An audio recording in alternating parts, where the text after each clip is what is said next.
My name is Landis Holbrook. I work here as an international security officer or analyst for the university. And I also teach an honors writing class.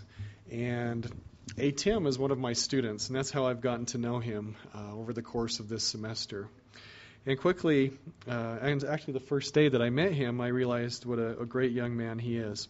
Let me tell you a little bit about him, and then we'll turn the time over to him. He was born in southern Sudan.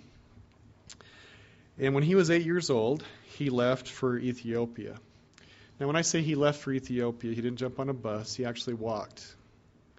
And at times, this generally would take about a month and a half to walk. And this was after the death of both of his parents, and so you can imagine how hard that would be.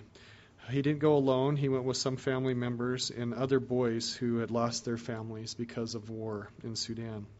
He spent roughly 3 to 4 years in Ethiopia in refugee camps there. And when he was 11 years old, he walked back to Sudan, which would have taken him another month and a half. He's going to tell you about some of these experiences, and so I don't want to give it all away, but at times you can imagine how tough that would be, and there were certain rivers and things that they had to cross where many boys were killed because they were too young to be able to swim. In Sudan, boys aren't taught how to swim until they're 12 years old, so a lot of the younger boys, it was a quite scary experience. He lived in Kenya for 8 years until 2001 when he came to Utah as part of a UN program. Since he has been here, he's had some wonderful experiences. You'll see that he is a wonderful artist. He is a current student here at Brigham Young University majoring in studio art. One of my favorite things about Tim is his ability to tell story through his paintings. And he has done quite a few paintings about his childhood, as well as about folk art in Sudan and the meaning of folk art. And he's going to share that with you today. He has presented his artwork initially when he came through the Utah Arts Council, had several different exhibits here in Salt Lake City. Since then, he has had a major exhibit every year since, including this year in 2005, where he's going to exhibit in New Hampshire and also where else, did you tell me? Where?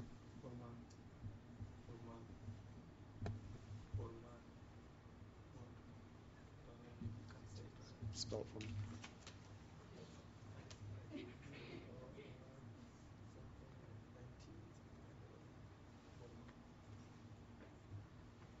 I don't know. I'll have him tell you. But he often goes back to the Boston area, right? And has sold his paintings. He always tells me they started around $500, but I know recently he sold one for about $2,000, and so he's getting quite well known. And his work is very unique, and I think you'll see that. Tim in my class has written about his international experiences, and I've really appreciated that. He is an excellent writer with a lot of knowledge. At times, reading and writing is hard for him because he wasn't like you. He didn't grow up in a school system where he was able to go to grade school and junior high school and high school and have that mentoring, as well as having mentoring in the home through parents who could help him with his schoolwork. And so a lot of the things that he's had to learn has come as an adult, which has been very difficult at times. But he has surpassed all of that. I want to tell you about a really funny experience that he had when he arrived here in Utah. And you can imagine after walking for your whole life and not being a part of any type of public transportation system, how different that would be. And was it your first week or your first month here in Utah? Or after 3 weeks? He got on a bus. He was at the community college and was, I believe, coming home. And he didn't realize that different buses took you to different places. And he was on this bus, and he thought the bus would take him to his home. And since it didn't, he started to get a little bit worried as he was the only passenger left on the bus. And so he expressed his concern to the bus driver, and the bus driver asked him where he wanted to go, and he couldn't remember his address. And so basically he was lost on the bus, and the bus driver became a little bit frustrated and let him off down on Redwood Road. And if you're familiar with Salt Lake City, I think you were about 21 blocks away from your home, were you, at the time? And he just decided, what the heck, I'm just going to walk home.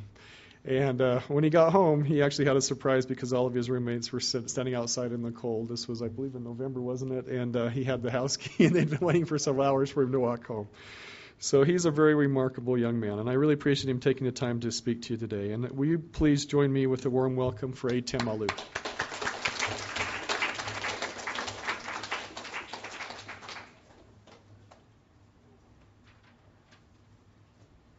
Thank you so much for your coming today. I think you already hear about my name, Tim Tuichalo. I don't know if you can pronounce them well or not. Okay, I will not take much time, but I will leave some time for the question if you have a question about me or if you don't understand something, because sometimes my accent are not good enough to you cannot understand what I'm saying well. So you are really welcome to stop me and say, can you repeat it again? And I can say it again. That clear? Okay. As you already hear, my name is Tim, and I'm from Sudan. And I don't know if anyone know where Sudan is. Did anyone know where Sudan is? Can you tell me back there? Okay. This is where Sudan. Yeah. Sudan is a big country in Africa. Let's forget about Sudan, and I will talk about my artwork, or maybe a lot of people are wondering why I showed this one to you, but you will understand when I say something. I don't know how to do it, but let me try. Down at the bottom, see these two arrows right here? You can go back or forward, so if you just position your... Using this one? Yeah, so if you have... Okay. Yeah, see, okay. it's just like on the computer. Okay. Let me start with this one. This one is 2001, when September 11 came to USA, and then I was thought about it, and then I drew this painting about the war and how people feel about what happened to the country.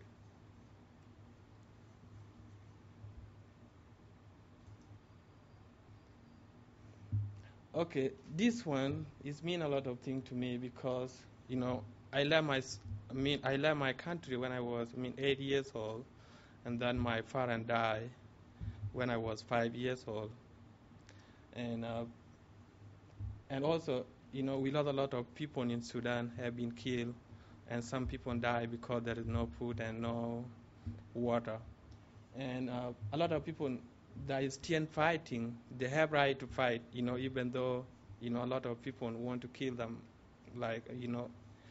I think the fighting broke out from between South and North. So the northern people are Arab people, and they want to kill all the southern people, and the southern people have to fight, to defend their country, even though they don't have a good, gun and whatever to fight, and that is this picture mean to me.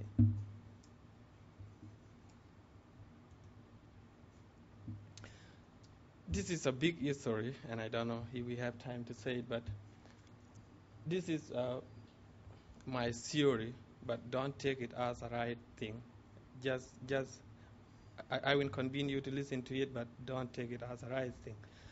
According to what I thought, when God created people, He just created one first man, which is right here, the big head right here. I think you see this one. And then, after 1 week, God came back and created this guy. And after another week, God came back and created this guy. And those of them were black people, 3 of them. And after 3 weeks, God came back and He sent this guy, the last guy who was created the last, to the water to take shower. Do you know, what happened to the guy? Do anybody know what happened to him? The guy turned white and become white. And then He sent this guy again to the water to go and take shower. And one on that time, the water will just keep disappear, so there is only pure water left. And the guy turned, what the Middle East people, which is brown. And then at the last, he sent the first guy who was created the first to the water. And the water was disappeared, just only a pure water. Do you know what happened to the guy? The hand and the feet just get the water and become like.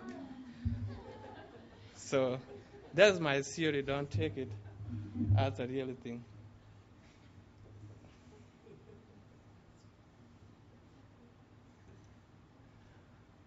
This one, when you read, book of, Ezekiel 35 in the, Old Testament, you can find this one. And this one mean a lot of things to me because in my country, a lot of people had, dying, and there is a lot of bone anywhere, all over. And then this one, sometimes I read Bible a lot, and just I translate everything what I get from anywhere, and then I make it as a picture, and that's what this one means. This is a guy, he lives in Utah, and he's an artist, so we draw each other. So we're not talking about it. This lady, she's from Sudan, and she was live here some years ago, and she moved to Kansas City.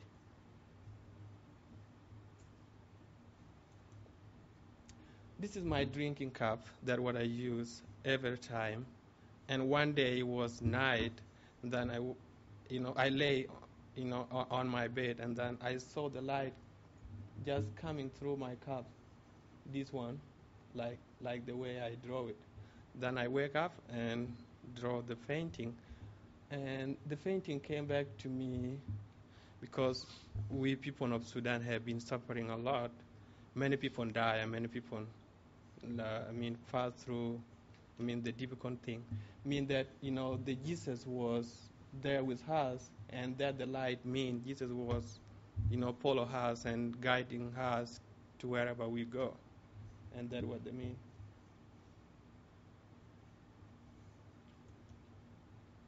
This is Utah Mountain in Salt Lake City when you view it on the other side.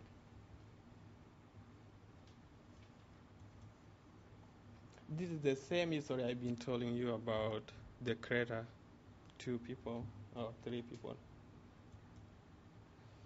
This is about African people have been suffering by many things like disease, war, and whatever, and they need a rescue from anybody over the world.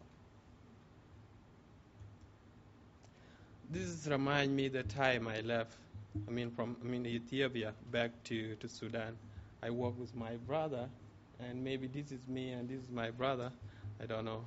And my brother, died at the same time when we were walking back to Sudan.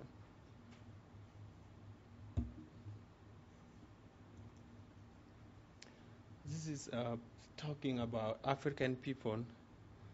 They smell a good life somewhere outside, but they don't know how to get a good life, like in USA and different, like British or wherever. They have a good life. There is no war, but in Africa there is a lot of terrible thing, war, and a lot of difficult thing. This is a traditional guitar that what we use in my village.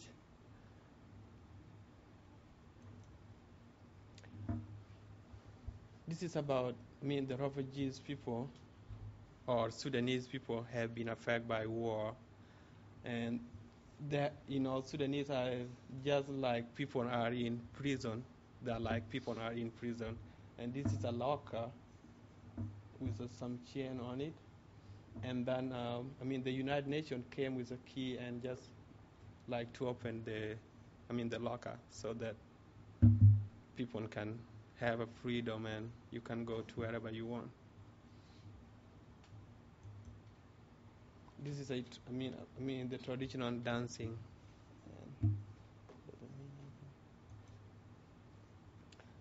This is showing that a lot of people have been affected by war, a lot of people lost some other part of their body, like one leg and whatever, and they still doing their own thing. Like, this guy have to carry his own food when he have one leg.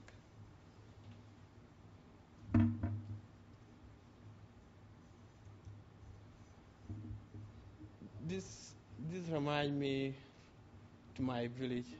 This big house, this is what we use for the cow. We keep cow inside the big house, and people go in the small house.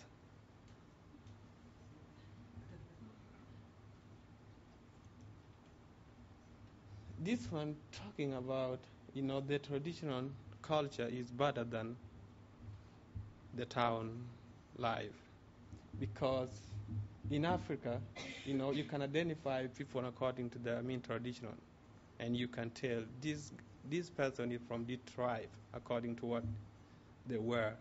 But if somebody came with these clothes, you cannot tell what their tribe. So that's why I'm saying that the tradition is better than the same. This all the non-profit organization has been working for the refugees since 1992 when I was in Kenya up to now. Those people are still working there. To help the refugees who live there. I think that is the end of the slide. Okay, I think that is the end of my slide, and I may talk more to you about how the war affects Sudanese or southern people. I can tell you a little bit about it, and then I will open the floor for you to ask a question you want to ask. I left my country when I was 8 years old, and I just walked through 2 months walking, to cross the border, to Ethiopia, because the Sudan government was having disagreement with the southern people, which is our people, our side. So the war become like genocide is between Christian and Muslim, and the Muslim have a power than Christian, so they want to convert the whole country to be Muslim. And if you don't agree with them, you cannot go to school, you cannot get a job, you cannot get a good life. So you need to be Muslim so you can get whatever you need. And then, my people say, we don't want to be Muslim, we want to be whoever we want to be, but not to be Muslim. So the government say, okay, we have to fight those people. So that the war broke out about. So they was looking to kill all the boy, and that's why we left the country. So we went to Ethiopia, and in 1991, the war broke out again in Ethiopia among, the Ethiopia government and the rebels live in Ethiopia was having a disagreement, so we have to leave the country.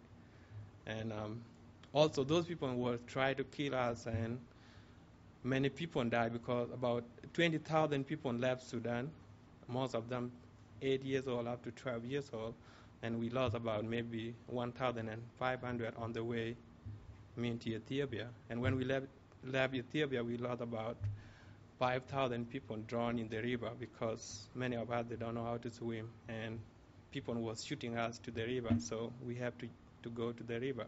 And when you go to the river, you disappear.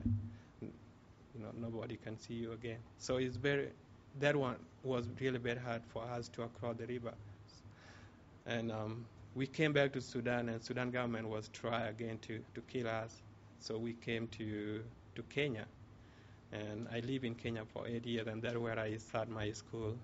So I went to school in Kenya when I was 14 years old, and finished my high school here in Salt Lake City. And I can tell you a little bit how did I get to Salt Lake City, maybe before you ask a question about it.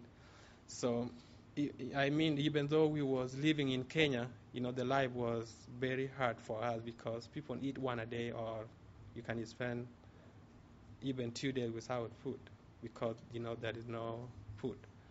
And everything was very hard for us, even going to school without something, I think you cannot learn something when your stomach is very empty. You cannot even learn something. So you need to eat something so you can learn a lot. And everything was very hard.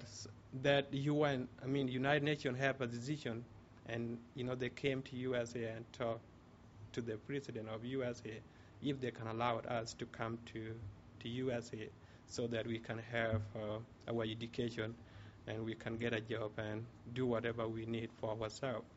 Until 1999, so the the nation and UN, and USA have agreement to allow us to come to USA. So we start coming to USA in 2000. Until right now, some people are coming.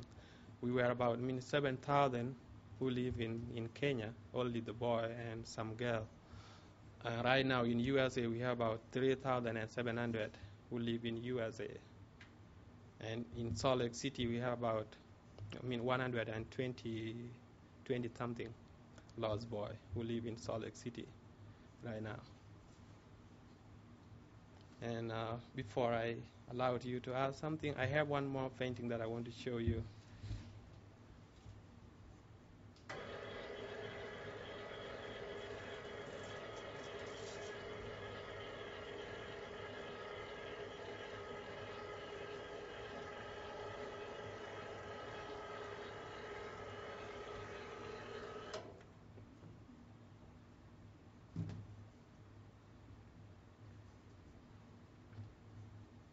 Okay. This is what I did this year when I was in Kenya, because I went back to Kenya 4 months ago, and I was back there. And this one is a history, and there is another theory like the first one I told you about the three guy has been created by God. And this is how the deaths came to the world. People don't die before this one. Because of this rope, when you're sick, you go to heaven so that God can heal you and come back again as a new person. And when you become an old person, you use this rope and go to heaven, and then you become a baby, a child, and come back again. Then one day, this woman, she was graining some sorghum, and the bird came with a younger one.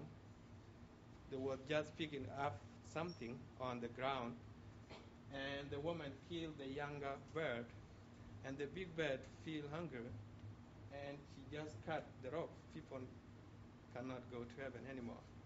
And then the death came to the world. People just die. That is how is it? So if you have a question, anything you don't understand, just feel free to ask, and I will be happy to try my best to answer what you want me to answer. When did you decide to come to Salt Lake? I didn't decide to come to Salt Lake, but the United Nations and USA decide where I can go. So they choose me and they say you have to go to Salt Lake because I don't know any place. Did I answer it? Yeah. Okay. How many paintings do you have? I have a lot. I don't remember how many, but I have about 40 right now in University of New Hampshire. I wondered if you'd be willing to talk more about your family, what happened with your family, and why you left for Ethiopia. Yeah, in 1983, when the first war broke out in my country, as I told you before, the Sudan government was looking to kill all the boys. My younger brother was with my mom, and they was trying to kill my younger brother. My mom said no. So they throw my mom with my younger brother to the water, and then they drowned, both of them. And they came back in 1984, and then they killed my dad.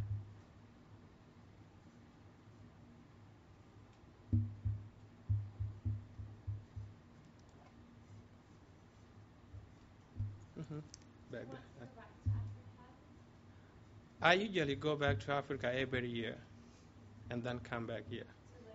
Or do you want to live in Africa again? I don't think so. I like to do something in Africa, but not to live. I like to help people because I feel like to do something because there's a lot of people who need help in Africa, and they have been in the same situation I was being in. So that I put myself to do something to those people. You have a question, right? Where did you learn English? I just started in Kenya, but not much because okay, this is what happened. I do like my dialect more than any other language. So I go to school in Kenya. We just write something, but we don't practice English, like to talk using English. We use our dialect very often. And I just started using English when I came to Utah. Where did you learn to paint? In 1994, when I was 14 years old, who is 14 years old among you? Nobody? You? Okay, most of you. Okay, when I was 14 years old, this was a dream came to me. The good way to express myself or to tell my history is through painting. If I become artist, I can teach people more than what I can say. And then I teach myself how to paint, so I didn't go to any school. So I learned everything by myself until I came to BYU. How many people came to Salt Lake? The Lost Boy, we live in Salt Lake. We have about 120 something. And we have Sudanese family, almost 200 families in Salt Lake. What kind of paint do you use? I use acrylic, oil and watercolor and pencil. Learn. You already said this ahead of back in the PV stuff, but did you tell them about how many Lost Boys there originally were and how Yes. many there are now? You didn't really talk about that. Yeah, I told that. Another question? No? No question? Okay. What has it been like for you emotionally? Were you very angry at one point? How did you manage? Are you talking about the time I left my country? The time you left your country? Yeah, I was really confused the time I left my country because I was having a lot of questions to myself. Why this happened to my generation, And I remember one day when, when we came to the Sahara, the desert place, there's no water for a week, and a lot of people die because there's no water. And I was thinking to myself, like blaming God, why God bring this to us, and I was just like crying, and everybody was crying, because there is no way you have to die because there's no water. And after 5 minutes, the rain came down, and most of us get water. And that's what I can remember well on that time. And I just translated, God want us to go to wherever we want, and God know, where we are, and God know who will die and who will not die. Do you have any siblings, brothers or sisters left? I was having 7 brothers, and only 3 of us alive right now. Are they still in Sudan? One live in Uganda, one live in Kenya. What do you see as the current problems and the current solutions for Sudan? What can be done to help the situation? I think right now, the situation changed a bit because, they signed a peace last year for 6 years.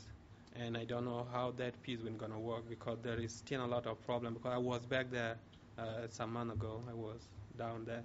And, I think everything is not working quite. But what they need really, there is a lot of kids and they don't have education. And a lot of people, they don't have parents, but they think that education is their mother and their father, and there's no way to get education. And I do remember when I was in Uganda some month ago, I got a message from, there is, some small kid has been affected by, NRA, rebels in Uganda. So those people, they lost their parent and they just left as a small kid. And they say that they don't have a room in the world that like a bird called, I don't know if I can call it one, but I can, it's spelling for you, is B-A-T, bat, right? So there's one time when the bird, the bird and the animal was having a meeting, and they say that we have to separate ourselves. Bird have to be in the group, and the animal have to be in one group. And the bird went to the bird group, and they say, you know what? You are not bird, you are animal, because you have teeth, and we don't have teeth. So when the bird came, to the animal party, they say, no, you are not entered to the party. And they say, why? Because you are not, animal. And they say, why? Because you have wings, so you can fly, so you are not animal. And then, that bird was become like confused between two groups. He don't have a group of bird, and he don't have a group of animal. And the kids telling me that you have to take this message to every kid live in the world, and if they can listen, we don't want to be like that bird. We want to find our group. Do you understand what I'm saying? So they want to find where they belong. Any question? Okay. Just wondering how you ended up at BYU. I have no idea. Really. I have no idea how did I end up at BYU, but I can tell you, in 2001 I was having a lot of friends from BYU, and they talked to me a lot about BYU, and I said I may try to go to BYU, and then I tried and I get in. Yeah. Okay. Have you written your history? And if so, how can it be obtained? How can I get a copy of it? The history? Your history. Oh yeah, I think you can get it if you want. I don't have it here with me, but if you give me your email, I can email it to you. Yeah. Any more questions? No? Okay. Do you like some vacation? Yeah, really. Mm-hmm. Is it this cold in the Sudan? It's cold, but there's no slowing. Yeah. But we have different seasons. Like right now, it's raining here, but there in Africa right now it's raining somehow, but not much until December. But when it starts from January, April, March, that one is winter. We call it the summertime. There's no rain, and it's really very hot time. Yeah.